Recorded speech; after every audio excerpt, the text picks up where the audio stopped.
오늘 하나님께서 우리에게 주시는 말씀은 요한계시록 9장 1절에서 21절 말씀입니다. 신약성경 407페이지에 있는 요한계시록 9장 1절에서 21절입니다. 성경 봉독은 6절까지 하겠습니다. 우리 한 절씩 교독하겠습니다. 다섯째 천사가 나팔을 불매 내가 보니 하늘에서 땅에 떨어진 별 하나가 있는데 그가 무저갱의 열쇠를 받았더라.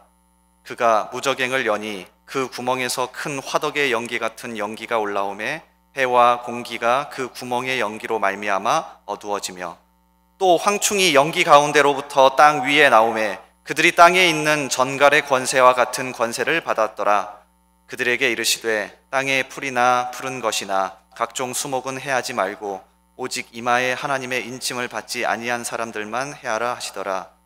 그러나 그들을 죽이지는 못하게 하시고 5달 동안 괴롭게만 하게 하시는데 그 괴롭게 함은 전갈이 사람을 쏠 때의 괴롭게 함과 같더라.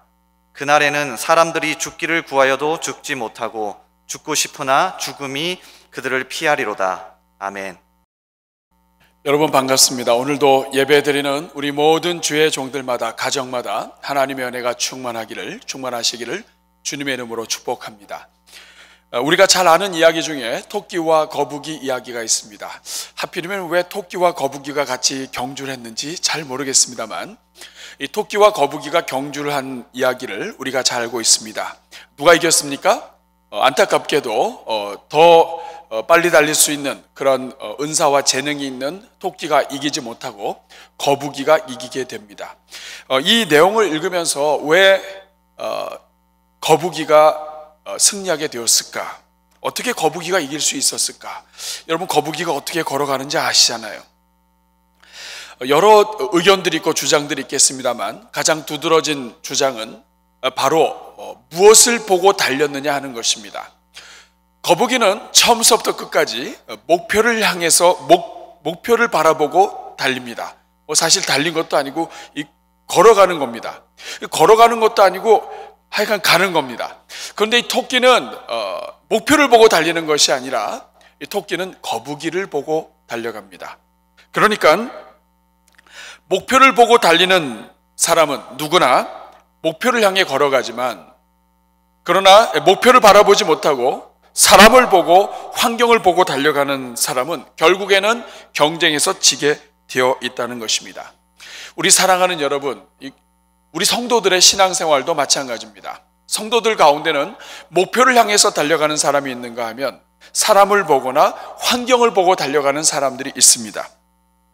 여러분 오늘 우리도 보면 우리 신앙생활 하는 데 있어서 우리 주변에 수많은 환경들이 있습니다. 이 코로나 사태가 일어나고 또 이것 때문에 반응이 일어나고 매스컴이 움직이고 또 정부가 또 이 시가 이렇게 여러 가지 움직이는 것도 일일이 다 반응하고 그거 바라보다 보면 우리가 마음에 넘어지게 돼요.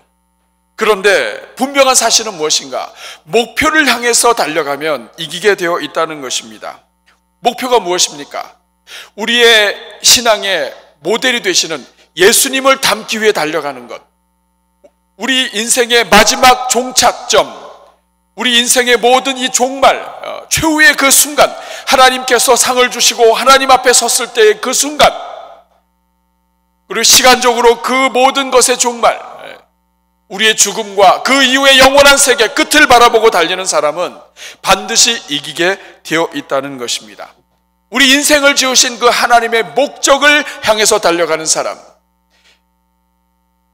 예수 그리스도를 닮고 이 세상의 종말을 바라보는 사람, 이런 사람은 반드시 이기게 되어 있다는 것이에요. 우리 사랑하는 여러분, 저는 우리 대전중앙교회와 우리 모든 성도님들이 그런 성도님들 되시기를 바랍니다.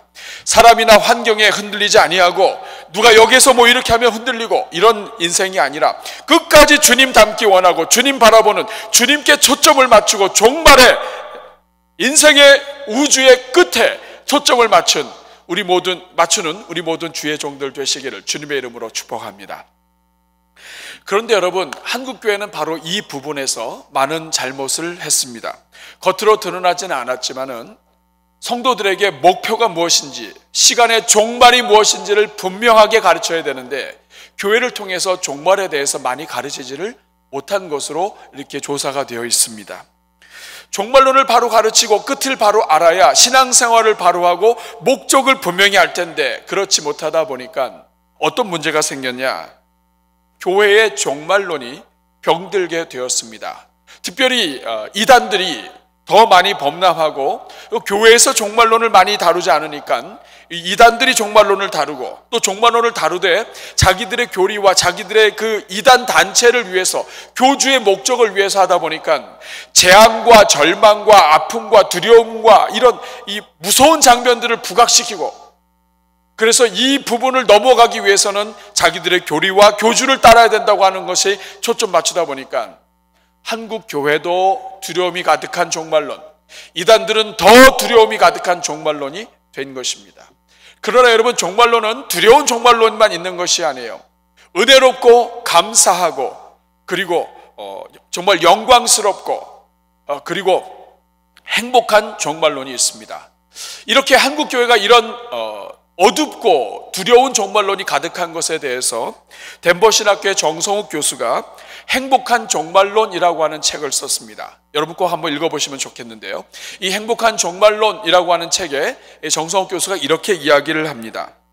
130년의 한국 교회사 동안 한국 교회 내에서는 어둡고 두려운 종말론이 거의 지배적인 흐름을 형성해 온 바, 예수님의 재림을 이야기하고 역사의 종말을 설교할 때마다 어둡고 두렵고 공포스러운 분위기가 편만했습니다. 하지만 이러한 흐름은 이제 반드시 정리되고 사라져야 합니다. 도리어 기쁨과 행복, 희망과 환희, 기대와 승리에 대한 축하와 예찬이 지배적인 분위기가 되어야 합니다. 그러니까 성경을 자세히 읽어보면 불신자들에게는 어둡고 참혹하고 두려운 종말론이 펼쳐지지만 예수님을 믿고 구원받은 성도들에게는 은혜의 종말론이요 그리고 감사의 종말론이 펼쳐진다고 하는 것입니다. 사랑하는 여러분, 여러분은 오늘 어떤 종말론을 갖고 계십니까? 여러분이 어떤 종말론 갖고 계신지 궁금하시죠? 굉장히 쉽습니다.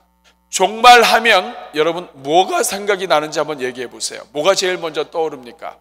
종말하면 막 재난이 떠오르고 막 666 이런 게 떠오르고 그러면 분명히 여러분은 두려운 종말론에 많이 지배를 받고 있는 거예요. 여러분 왜 이렇게 이 땅에 있는 교회들이 심지어는 우리 성도들까지도 우리 자신까지도 왜 이렇게 어둡고 무섭고 두려운 종말론이 가득하게 되었을까요? 무엇 때문에 그랬을까요? 그건 굉장히 쉽습니다. 왜냐하면 실제로 요한계시록에서 이야기하는 이 종말에 대한 이야기는 무섭기 때문에 그래요. 더군다나 요한계시록을 시작하면서 5장, 6장 지나가면서부터 계속해서 뒤에까지 거의 17장까지 바벨론이 멸망하기 전까지 10장이 넘는 이 부분이 모두가 다 이 종말의 재앙과 관련되어 있어요. 그러니까 요한계시록을 조금이라도 읽어본 사람들은 이 과정에 갇혀버리는 거예요. 실제로 무서운 일들이 일어납니다. 상상할 수 없는 일들이 일어나요. 지난주에 우리가 살펴본 것이 일곱째인 다음에 일곱 나팔 중에 네 나팔을 살펴봤습니다. 첫째 나팔이 울리니까 땅의 3분의 1이 파괴됩니다. 그리고 둘째 나팔 바다 3분의 1이 파괴가 되고 강 3분의 1이 파괴가 되고 그리고 하늘과 공중 우주의 3분의 1이 파괴가 됩니다. 무섭습니다, 여러분. 자연이 파괴돼요. 그러면서 지난주에 요한계시록 8장 13절 마지막 절에 무엇이라고 이야기하고 끝나고 오늘 우리가 9장을 바라보냐면 13절입니다. 내가 또 보고 들으니 공중에 날아가는 독수리가 큰 소리로 이르되 땅에 사는 자들에게 화가 있으리니 이는 새 천사들이 불어야 할 나팔 소리가 남아 있음이로다 하더라. 이제 4명의 천사가 나팔을 불었는데 아직도 3개가 남았는데 이 3개에 대해서는 독수리가 날아가면서 화가 있을 것이다 이렇게 얘기하는 거예요. 여기서 이 화라고 하는 말은 헬라어로 우아이라고 하는 말인데 이것은 슬프도다. 화가 있기 때문에 너무 슬프도다. 이거 어떻게 할 수가 있는가 슬프도다. 이런 이 단어입니다. 그러니까 이 나팔 하나하나가 슬프고 두려운 거예요. 자연 파괴도 무서운 일인데, 이 다섯째 나팔과 여섯째 나팔, 이 두 나팔이 오늘 이 9장, 요한계시록 9장에 나옵니다. 1절부터 11절까지는 다섯째 나팔, 12절부터 21절까지는 여섯째 나팔인데, 이 두 나팔 이야기는요, 앞에 나온 자연 파괴와 본질적으로 다른 내용이에요. 어떤 내용인지 한번 보시기 바랍니다. 먼저 다섯째 나팔 1절부터 시작이 되는데, 1절에 보니까 다섯째 천사가 나팔을 보니까 하늘에서 땅에 별이 하나 떨어져요. 그리고 별이 떨어졌는데 이 떨어진 존재가 어떤 인격이 있는 존재예요. 그래서 그가 무저갱 열쇠를 받았다고 이야기합니다. 무저갱이라고 하는 것은 마귀가 갇혀 있는 곳이에요. 사단과 마귀와 귀신들이 갇혀 있는 곳. 그런데 그런 영적인 악한 존재들의 감옥 같은 곳인데, 이 무저갱의 열쇠를 가졌다, 이것은 악한 천사가 아니라 좋은 천사, 하나님이 부르시는 천사라는 뜻이에요. 근데 그가 하늘에서 땅으로 떨어졌어요. 떨어졌다고 하는 말은 내려왔다는 말인데, 떨어졌다라고 표현이 되어 있습니다. 이것은 이 땅에 충격적인 일이 일어난다는 뜻이에요. 열쇠를 받았어요. 그리고 어떤 일이 일어납니까? 2절에 보니까 그가 그 열쇠를 가지고 무저갱을 열어요. 그러니까 그 구멍에서 큰 화덕의 연기 같은 연기가 막 올라오면서 막 어두워집니다. 뭔가가 나올 것 같죠? 뭐가 나올까요? 3절에 보니까 황충이 나옵니다. 황충이 연기 가운데로부터 와서 땅 위에 나오매 그들이 땅에 있는 전갈의 권세와 같은 권세를 받았더라. 여러분, 구약 성경에서 황충은 메뚜기와 같은 종류예요. 그러니까 이 메뚜기 심판은 굉장히 무서운 심판이에요. 한번 이때로 날아가면 이 모든 것이 남지 않아요. 그런데 하나님께서 이 종말에 다섯 번째 나팔이 불 때 구약의 이 메뚜기가 상징이 되는 무섭다라고 하는 것은 표현하면서, 그러나 전혀 다른 존재가 나옵니다. 무엇이 다르냐면 일반 메뚜기가 아니에요. 전갈의 권세와 같은 독이 있다는 거예요. 뭐가 쏘는 것이 있어요. 구체적으로 모양은 7절부터 나옵니다. 우리 같이 한번 읽어보겠습니다. 시작. 황충들의 모양은 전쟁을 위하여 준비한 말들 같고 그 머리에 금 같은 관 비슷한 것을 썼으며 그 얼굴은 사람 얼굴 같다. 황충의 모양이 전쟁을 위해서 준비한 말 같아요. 이런 황충이 어디 있습니까? 그러니까 이게 상식적으로 알고 있는 황충이 아닌 거예요. 머리에 관을 썼고요. 그리고 그 얼굴은 사람 얼굴 같아요. 8절에 보니까 여자의 머리털 같은 머리털이 있고 그 이빨은 사자의 이빨 같아요. 머리털이 있고 사자 이빨 같아요. 이 황충이 아닙니다. 9절에 보니까 또 철 호심경 같은 호심경이 있다고 했어요. 호심경은 뭐냐면 가슴에 갑옷 입을 때 가슴에 대는 흉갑이에요. 그러니까 이 갑옷을 이 가슴에 보호하고 있어요. 무섭죠. 이렇게 전쟁의 표현을 쓰고 있는 것입니다. 그리고 그 날개들의 소리는 병기와 많은 말들이 막 전쟁터로 막 달려들어가는 그런 우와 하고 달려가더라는 그런 소리가 이 날개 소리가 들리는 거예요. 그러니까 날개가 있고 그리고 독이 있고 또 이런 모습들이 이게 일반 사람이 아니라는 것을 우리가 알려주고 있는 것입니다. 10절에 보니까 또 전갈과 같은 꼬리와 쏘는 살이 있어서 그 꼬리에는 5달 동안 사람들 해하는 권세가 있었다라고 이야기합니다. 독이 있는 거예요. 우리 사랑하는 여러분, 이 황충이 도대체 뭘까요? 도대체 이 황충의 존재가 이게 뭘까요? 이 존재가 무엇인가 하는 것은 11절, 오늘 요한계시록 자체 내에 힌트가 있습니다. 11절에 보면 그들에게 왕이 있으니, 그들은 황충이죠. 황충에게 왕이 있어요. 왕이 있는데 그 왕이 누구냐면 무저갱의 사자라고 얘기합니다. 여러분, 무저갱은 마귀를 비롯한 귀신들이 갇혀있는 감옥인데 이 감옥의 사자다. 감옥의 우두머리고 왕이다. 결국 누구냐? 마귀란 뜻입니다. 사단이란 뜻이에요. 히브리어로는 그 이름이 아바돈이고 헬라어로는 그 이름이 아볼로온이라고 되어 있는데 이 두 단어의 뜻은 똑같습니다. 파괴자라고 하는 이름을 가진 왕이에요. 누굽니까? 마귀죠. 무저갱은 사단과 귀신의 장소인데 그곳에서 왕 노릇하는, 그 중에 우두머리란 뜻이에요. 그런데 열쇠가 있지 않기 때문에 스스로 못 나와요. 예수님께서 심판의 도구로 쓰시는 것입니다. 그런데 여기서 우리가 아주 중요한 것을 알 수 있어요. 말세에 하나님을 끝까지 믿지 않는 자들에게 누가 그들을 저주하고 누가 그들을 괴롭히는가? 마귀가 괴롭히는 거예요. 마귀의 종들이 괴롭히는 거예요. 영적인 존재들, 여러분 하나님 믿지 않는 자들은 마귀의 자녀요, 마귀의 종들 아닙니까? 그러면 마귀가 마귀의 종들을 잘 보살펴야 될 텐데 그게 아닌 거예요. 마귀를 따르는 자들은 결국 누구 때문에 망하는가? 마귀 때문에 망한다고 하는 것을 보여주시는 겁니다. 어떻게 괴롭힙니까? 오늘 5절과 6절을 보면 괴롭히는 내용이 나와요. 그러나 그들을 죽이지는 못하게 하시고, 못 죽습니다. 5달 동안 괴롭게 하세요. 전갈이 쏠 때 괴로워요. 그러니까 이 황충들이 쫓아다니면서 계속 쏘고 하니까 무섭고 두려워서 죽을 생각을 못하는 거예요. 6절에 보니까 그날에는 사람들이 죽기를 구해도 죽지 못하고 죽고 싶으나 죽음이 그들을 피하더라. 이 5달 동안 꼼짝 못하고 피해 다니고 독에 쏘이고 하는 거예요. 자세하게 이것이 무엇인지 알 수 없습니다. 우리가 알 수 있는 것은 마귀를 통해서 역사가 일어나는 거예요. 마귀를 따르는 자들은 마귀에 의해서 고통당하고 망하게 된다는 것을 보여주시는 것입니다. 6번째 나팔도 마찬가지예요. 12절부터는 6번째 나팔이 나오는데 12절에 첫째 화가 지났다, 이후로 2개가 남았다 이야기하고 13절에 같이 한번 읽어보겠습니다. 6째 천사가 나팔을 불매 내가 들으니 하나님 앞 금 제단 4뿔에서 한 음성이 나서 14절 나팔 가진 6째 천사에게 말하기를 큰 강 유브라데에 결박한 4 천사를 놓아주라 하며 6째 천사가 나팔을 부니까 하늘에서 음성이 들렸습니다. 음성이 어떤 음성이 들렸냐 하면 14절에 큰 강 유브라데 강에서 결박한 4 천사를 놓아주라 이거예요. 하늘에서 음성이 나서 큰 강 유브라데에 결박한 4 천사를 풀어줘라.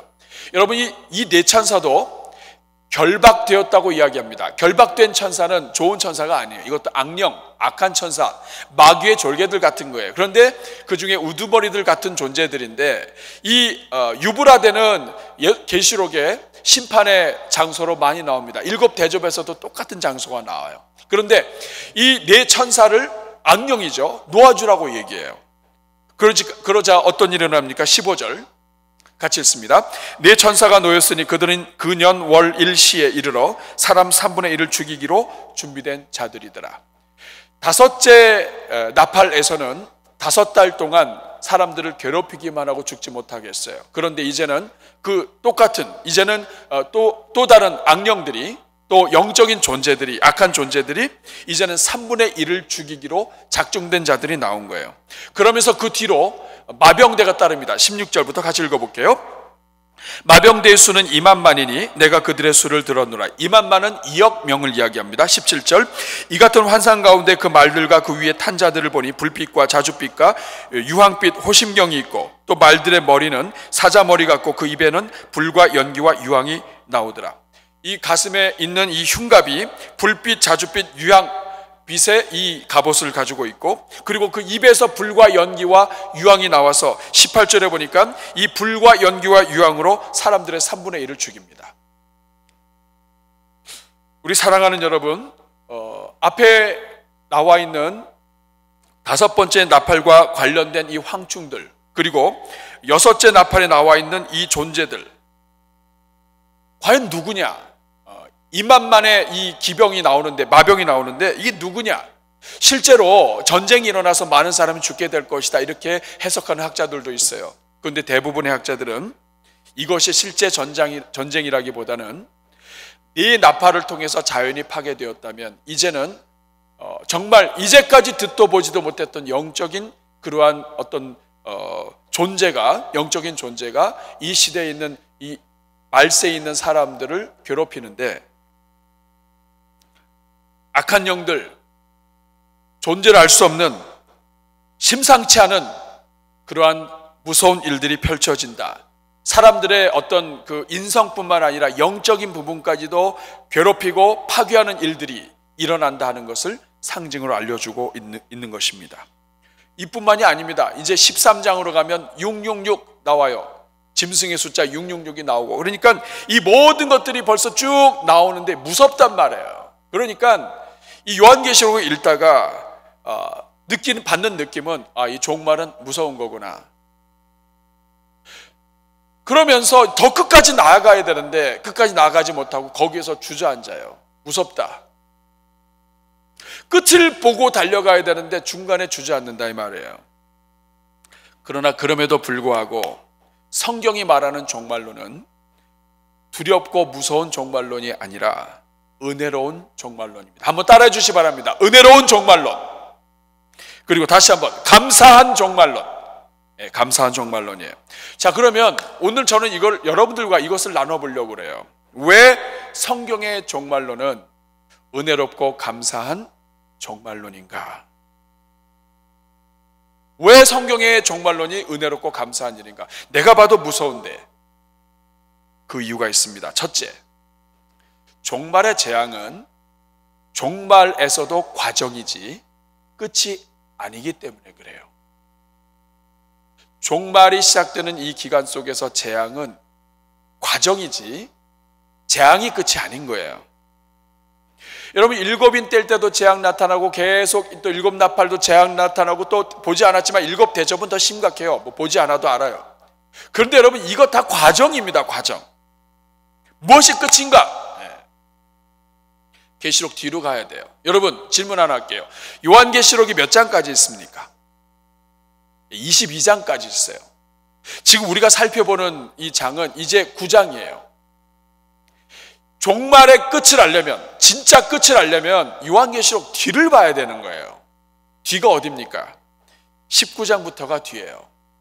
큰 성 바벨론이 멸망하고, 그 다음에 예수님께서 재림하시고, 재림하신 예수님과 함께 어떤 일이 일어나는가? 19장 9절을 보면 어떤 일이 일어나는지 나와요. 어린 양의 혼인잔치가 나옵니다. 우리 같이 읽어보겠습니다. 시작. 천사가 내게 말하기를 기록하라. 어린 양의 혼인잔치에 청함을 받은 자들은 복이 있도다 하고, 또 내게 말하되 이것은 하나님의 참되신 말씀이라 하기로. 천사가 기록하면서 말하라고 그래요. 어린 양의 혼인잔치에 청함 받은 자들이 복이 있다. 여러분, 종말에 일어난 일이 무엇입니까?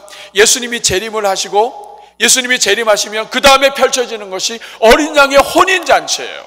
어린 양의 혼인잔치는 신랑 되신 주님이 오셔서 성도들과 신부된 주님들과 함께 혼인잔치를 하는 거예요. 여러분, 이 잔치의 자리는 이게 무서운 자리가 아닙니다. 정말 기다림의 자리요, 감격의 자리요, 정말 예수님 신랑 되신 주님을 만나는 자리인 거예요.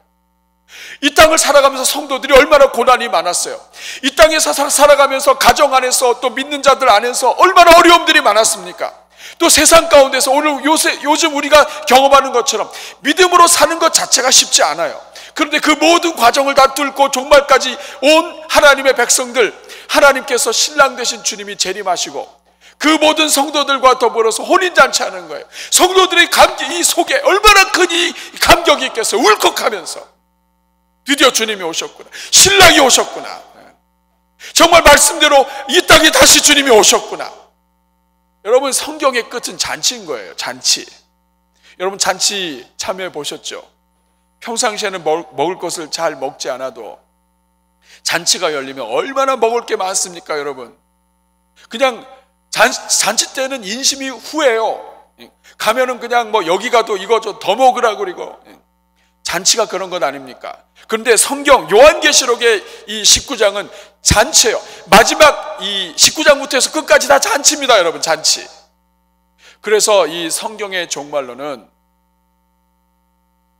고난과 두려움의 종말론이 아니라 은혜와 감사와 잔치와 행복의 종말론인 거예요. 19장 다음 20장은 어떤 일이 일어납니까? 20장 6절에 보면 아주 중요한 구절입니다. 같이 읽어보겠습니다. 시작. 이 첫째 부활에 참여하는 자들은 복이 있고 거룩하도다. 둘째 사망이 그들을 다스리는 권세가 없고 도리어 그들이 하나님과 그리스도의 제사장이 되어 1000년 동안 그리스도와 더불어 왕노릇하리라. 여러분, 이 앞에 부분이 중요합니다. 이 첫째 부활에 참여하는 자, 예수 그리스도와 더불어서 혼인잔치를 해요. 신랑 되신 주님과 하면서 이 놀라운 잔치를 하는데 20장 그 다음 장이 뭐라고 표현합니까? 첫째 부활에 참여하는 자. 여러분, 첫째 부활이 무엇입니까? 이 땅에서 예수님을 믿다가 죽고 예수님을 믿고 죽은 사람이 다시 하나님 앞에 그 영혼이 올라가는 게 이게 첫째 부활이에요. 죽었지만 영원히 죽지 아니하고 영원토록 사는 아버지 앞에 가는 은혜, 이게 첫째 부활이란 말이에요. 그런데 뭐라고 이야기합니까? 이 첫째 부활에 참여하는 사람은 복이 있다. 거룩하다. 왜냐? 둘째 사망이 그들을 다스리는 권세가 없다. 첫째 부활이 있다면 첫째 죽음이 있다는 얘기고, 그 다음에 첫째 부활이 있다면 둘째 죽음도 있는 거예요. 그리고 그런데 이 둘째 죽음이 못 다스리신다. 다스리지 못한다. 예수님을 믿고 이 땅에서 살다가 죽은 사람은 첫째 부활로 끝난 거예요. 그래서 이제는 영원토록 주님과 있어요. 복이 있다 이거예요. 이제는 둘째 사망이 다스리지 못한다. 그래서 예수님과 더불어서 그리스도와 더불어 천년 동안 왕노릇한다. 영원토록 왕노릇한다, 이런 뜻이에요. 그런데 여러분, 뒤집어서 생각해 볼까요? 이 땅에서 예수님 믿지 않는 사람은 첫째 부활에 참여하지 못합니다. 첫째 사망에서 죽었어요. 그런데 이 영혼이 살아서 이 영혼이 다시 하나님 앞에 있게 되면 하나님 앞에서 둘째 사망에 빠지게 되는 거예요. 심판 앞에서 완전히 둘째 사망으로 빠져버리는 거예요. 그게 20장 11절의 백보자 심판입니다. 같이 한번 읽어보겠습니다. 또 내가 크고 흰 보자 그 위에 앉으신 이를 보니 땅과 하늘이 그 앞에서 피하여 간데 없더라. 이 흰 보자가 나왔습니다. 이래서 백보자 심판이라고 얘기해요. 12절 중요한 구절입니다. 같이 읽습니다. 또 내가 보니 죽은 자들이 큰 자나 작은 자나 그 보좌 앞에 서 있는데 책들이 펴 있고 또 다른 책이 펴졌으니 곧 생명책이라. 죽은 자들이 자기 행위를 따라 책들에 기록된 대로 심판을 받으니. 죽은 자들이 큰 자나 작은 자나 다 하나님 보좌 앞에 서요. 그런데 하나님 보좌 앞에 섰는데 하나님 보좌에 책들이 있어요. 그 책은 생명책입니다. 예수님을 믿고 구원받은 사람은 그 생명책에 이름이 기록되어 있고, 예수 믿지 않은 사람은 그 이름이 기록되어 있지 않은 거예요. 그래서 죽은 자들이 자기 행위를 따라 책들에 기록된 대로 심판을 받아요. 한 번 죽었는데 그게 끝이 아니라 어떻게 돼요? 두 번째 사망이 있는 거예요. 심판을 받는 거예요. 그러면서 그 뒤에는 다 계속해서 행한 대로 갚아 주게 되는데, 어떤 이야기가 나오냐면 이 사람들이 둘째 사망으로 들어가요. 성도가 여기에 포함되어 있지 않습니다, 여러분. 그러니까 성도는 첫째 사망에서, 이 땅에 살다가 예수님 믿는 성도는 첫째 사망에서 부활하고 하나님 앞에 있고, 이 사람들이 복이 있어요. 영원토록 아버지의 영광의 나라에 있게 돼요. 그런데 끝까지 주님 믿지 않는 사람은 한 번 죽어서 첫째 부활에 참여 못하고, 그리고 하나님 보좌 심판대 앞에 재림하신 예수 그리스도와 더불어 심판대 앞에 서게 됐을 때 영원히 사망하는 거예요. 이게 둘째 사망이에요. 성도는 첫째 사망으로 끝나고 첫째 부활로 영원토록 사는 거예요. 이게 여러분 요한계시록의 뒷부분의 이야기입니다. 19장에서 혼인잔치하고, 그리고 20장에서 하나님의 나라가 임하고, 그리고 백보자 심판에서 넘어갑니다. 우리 사랑하는 여러분, 제가 이렇게 이 요한계시록 앞에 일곱 대접하면서 요한계시록 끝까지 다 살펴보는 이유는, 이 모든 것을 살펴보는 이유는 끝을 가기 위한 것이지 이 안에 갇히고 무섭다는 걸 이야기하기 위한 것이 아니라는 말이에요. 그래서 제가 지금 한 부분을 다루면서 전체를 같이 살펴보는 거예요. 여러분, 이게 끝이 아닙니다. 요한계시록 21장 그 다음 장에 3절에 보면 성도들이 영원한 천국에 있습니다. 내가 들으니 보좌에서 큰 음성이 나서 이르되, 보라, 하나님의 장막이 사람들과 함께 있으며 하나님이 그들과 함께 계시리니 그들은 하나님의 백성이 되고 하나님은 친히 그들과 함께 계셔서 영원토록 하나님의 나라에 같이 있는 거예요. 그리고 22장 5절 말씀을 보면 다시 한번 이야기합니다. 세세토록 왕노릇할 것이다. 다시 밤이 없겠고 등불과 햇빛이 쓸데없으니 이는 주 하나님이 그들에게 빛이심이라. 그들이 세세토록 왕노릇하리라. 이게 성도들의 종말이에요.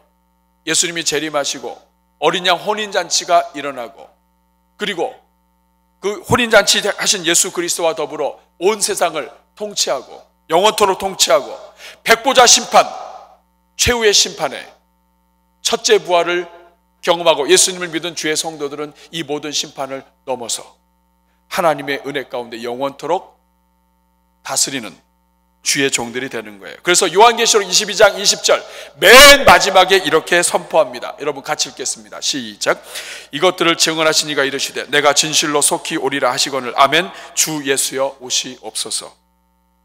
내가 속히 오리라, 이 말은 무엇이냐면 이렇게 다시 오실 예수님을 바라보라. 재림하시는 예수님을 바라보라. 이게 끝이란 말이에요. 이게 재림하신 예수님이 오셔서 어린 양 혼인잔치를 하고 성도들을 영원토록 심판에서 건져주시고 영원토록 둘째 사망이 들어가지 못하고 하나님과 더불어 예수님과 더불어 통치하시는 이 모든 일들을 바라보면서 다시 오실 예수님 보고 신앙생활하며 견뎌라 하는 뜻입니다.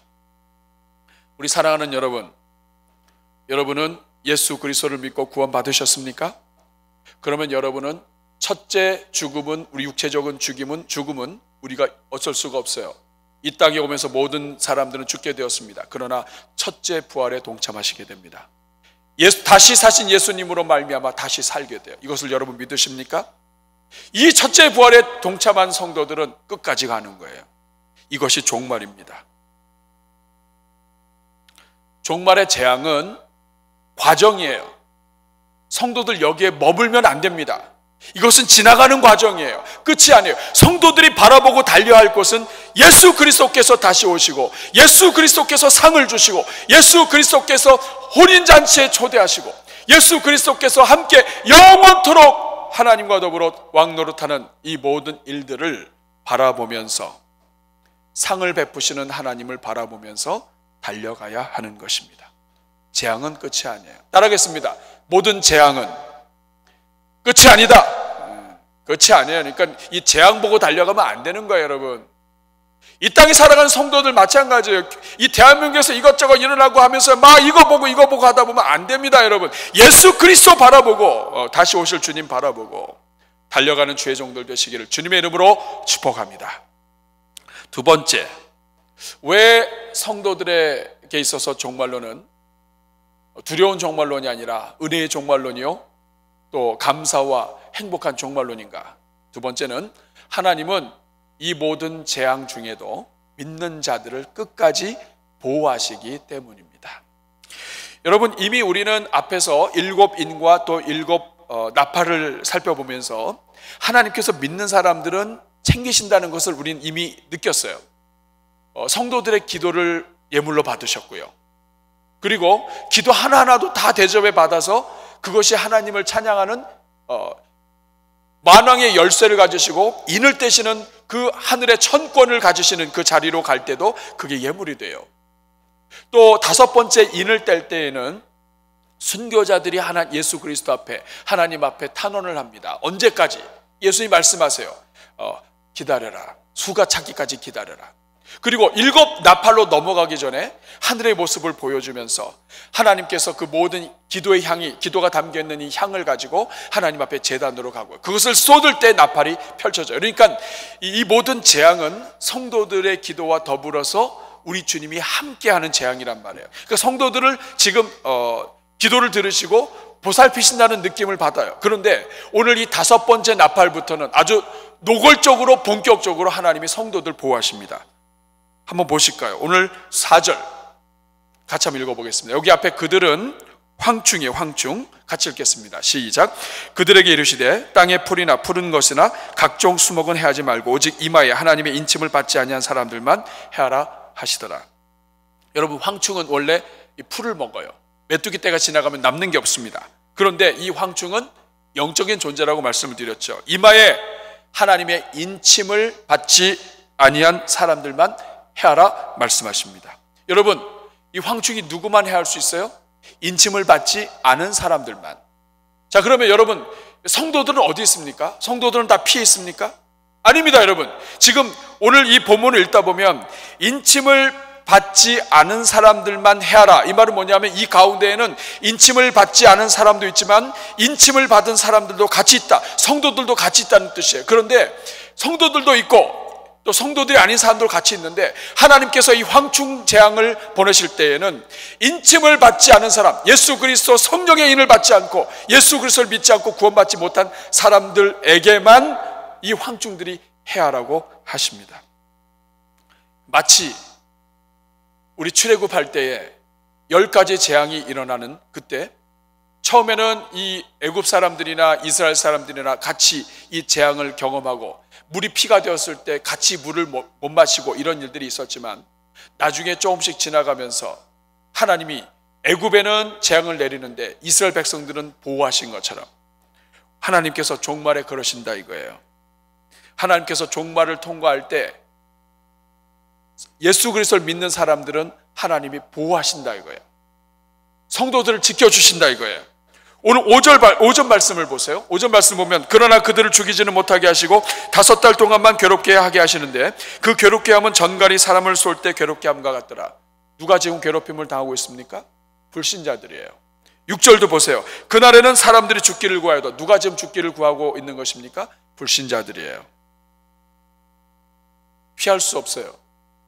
믿지 않는 자들에게 그렇게 하나님이 인내하시고 그렇게 하나님이 기다리셨음에도 불구하고 하나님을 믿지 않는 자들에게 하나님이 마귀의 권세 또 마귀가 가졌던 이 모든 이 악한 존재들이 오히려 그들이 믿었던 악한 존재들을 그들로 인해서 어려움과 멸망을 당하는 거예요.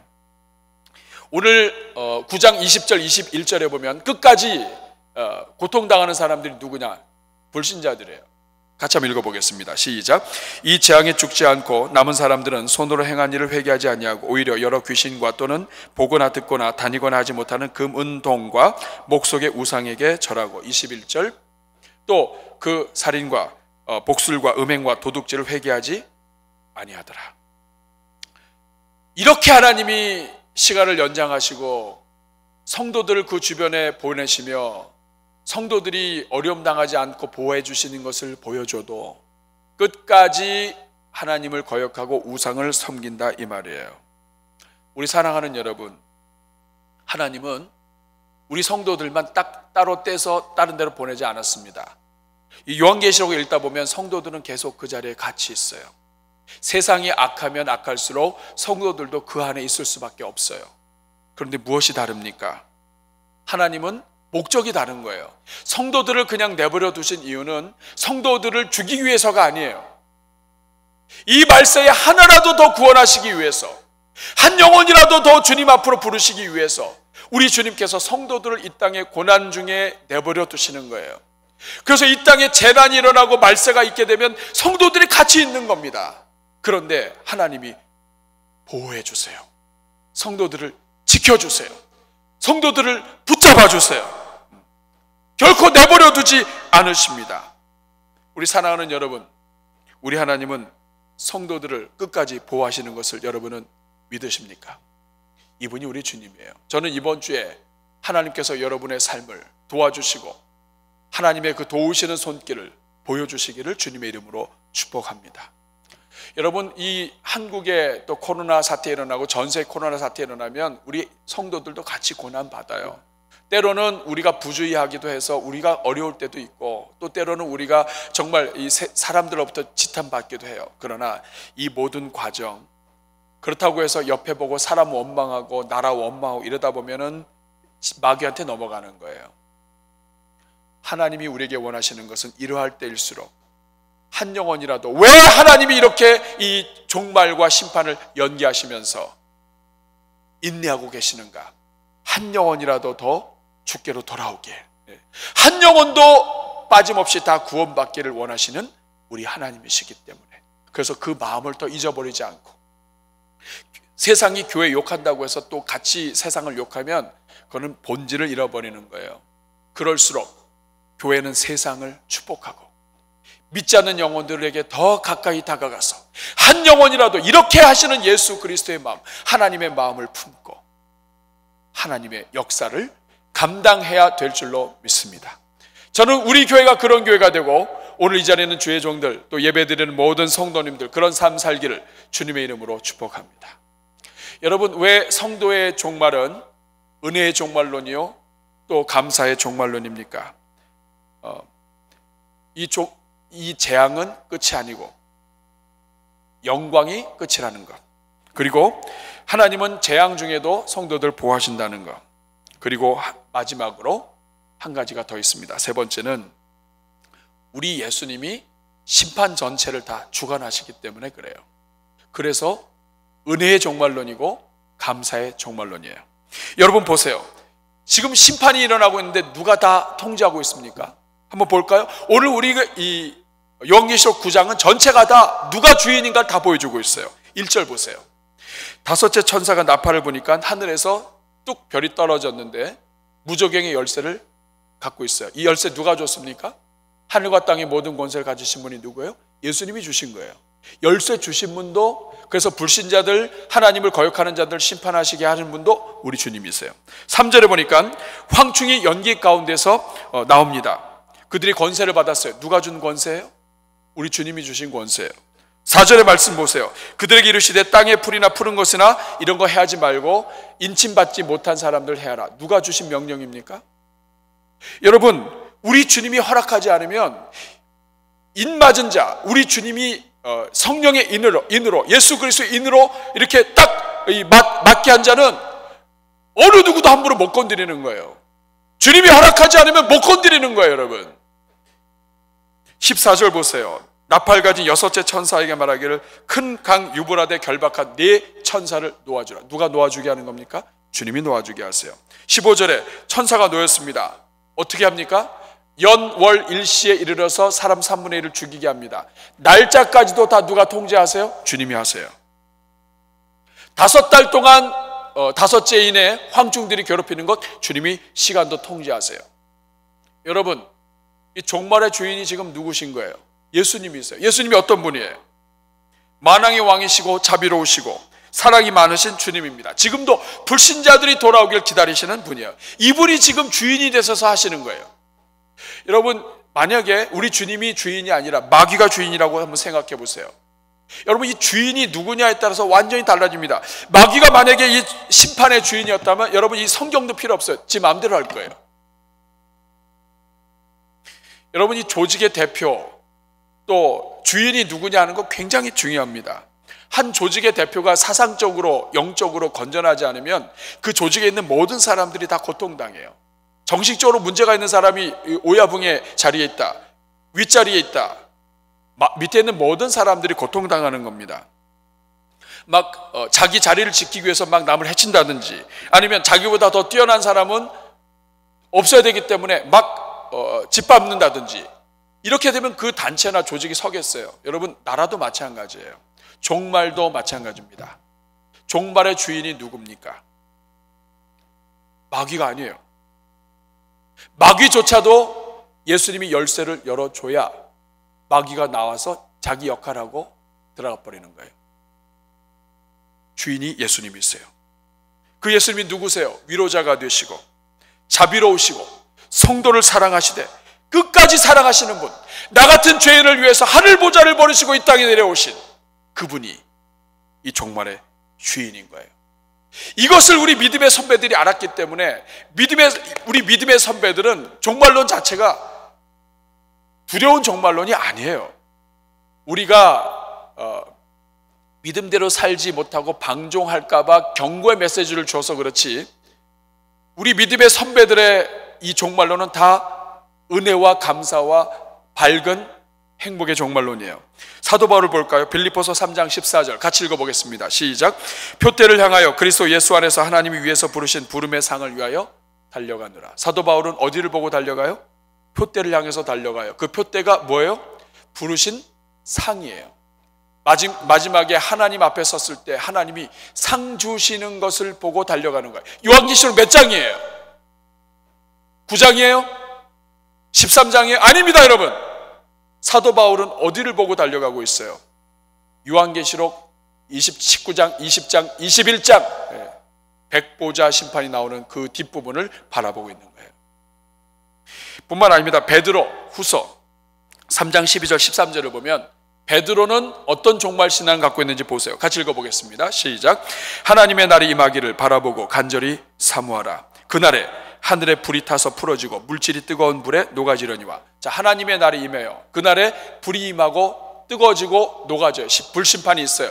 그런데 여기에 집중되지 않아요. 하려니와 13절 같이 읽습니다. 우리는 그의 약속대로 의가 있는 곳인 새하늘과 새 땅을 바라보느라.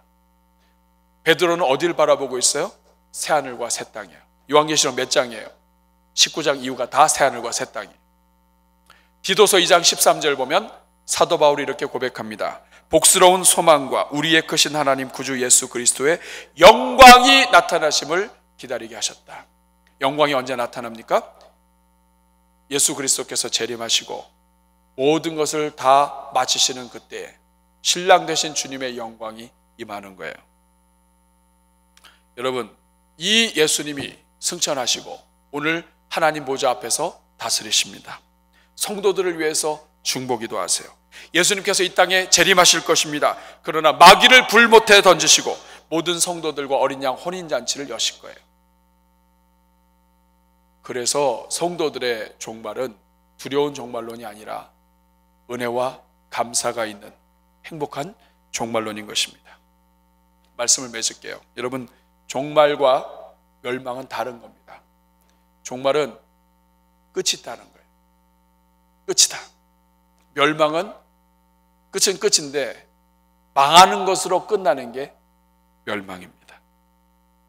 인류의 역사는 시작이 있으면 끝이 있고 사람이 태어나는 때가 있으면 죽는 때가 있습니다. 마찬가지로 이 우주가 시작된 때가 있으면 끝날 때가 있는 거예요. 성경은 이 끝날 때를 말씀해요. 예수 믿는 사람들은 첫째 부활에 동참하면서 영원토록 살아요. 믿지 않는 자들은 첫째 부활에 실패하면서 영원토록 사망합니다. 이게 성경의 이야기예요. 하나님이 끝까지 책임져 주세요. 우리 사랑하는 여러분, 우리가 이렇게 된 것이 다 무엇 때문입니까? 예수 그리스도께서 저와 여러분을 위해 죽으셨기 때문이에요. 피를 흘려주셨다. 예수 십자가에 그 모든 보혈을 흘려주셔서 우리가 다 그 보혈의 능력을 믿는 사람은 다 살아나게 하신 거예요. 이 보혈의 능력이 얼마나 큰지 몰라요. 예수 그리스도 보혈 이 피 하나 믿는 것이 영원한 하나님의 심판으로부터 벗어나게 하시고 그리고 영원한 천국으로 이끌어 주시는 거예요. 죄에서 자유를 얻게 함은 보혈의 능력, 주의 보혈, 시험을 이기고 승리하니 참 놀라운 능력이로. 다시 한번 합시다. 죄에서 자유를 얻게 함은 보혈의 능력, 주의 보혈, 시험을 이기고 승리하니 참 놀라운 능력이. 주의 보혈 능력이 있도다. 주의 피 믿으오. 주의 보혈 그 어린 양의 매우 귀중한 피로다. 주의 보혈이 얼마나 능력이 있냐면 첫째 사망을 피하게 하시고 둘째 사망을 피하게 하시고 영원한 아버지의 나라에 그리스도의 신부가 되어 하나님과 더불어 온 우주를 다스리는 그 일에 우리를 동참하게 이끄시는 것입니다. 이게 끝이에요. 우리에게 상 주시는 주님. 지금은 여러분 이 땅에 살면서 괴로운 거 얼마나 많아요. 아픈 거 많고. 그러나 여러분 그거 잘 참다 보면 하나님이 다 상으로 갚아주십니다. 그래서 성도의 종말은 기쁨과 은혜와 감사의 종말인 거예요. 여러분 이 믿음 가지고 이번 한 주도 승리하시는 주의 종들 되기를 주님의 이름으로 축복합니다. 우리 한번 가슴에 손을 얹고 같이 기도할 때 하나님 재앙에 머무르지 않게 해주시고 요한계시록 중간에 머물지 않게 해주시고 이제는 요한계시록 끝을 바라보며 신랑으로 오신 예수 그리스도 하나님의 심판을 넘어가게 하시는 그 은혜, 십자가의 은혜, 그리고 영원토록 다스리시게 하시는 하나님의 은혜를 바라보며 이번 한 주도 승리하게 하여 주시옵소서. 믿음을 더하여 주옵소서. 우리 말씀을 생각하면서 우리 한번 합심으로 기도할 때 저를 한번 따라해 주시기 바랍니다. 주여 은혜를 주옵소서. 우리 같이 주여 한번 부르고 기도합니다. 주여 은혜로우시고 자비로우신 아버지 하나님 감사합니다. 이 죄로 죽을 수밖에 없는 우리들을 예수 그리스도의 십자가의 보혈로 우리를 구원하여 주시고 영원한 아버지의 나라에 아버지 일꾼으로 천국 백성으로 살게 해주시니 감사합니다. 오늘 이 땅에 우리가 아무리 힘들고 어려운 고난이 있어도 잘 견디게 하여 주옵소서. 견디게 하여 주옵소서. 버티게 하여 주옵소서. 이번 주 하나님의 역사가 우리 가운데 있게 하여 주시고 주님을 의지하는 모든 종들에게 하나님의 영광이 충만하게 하여 주옵소서.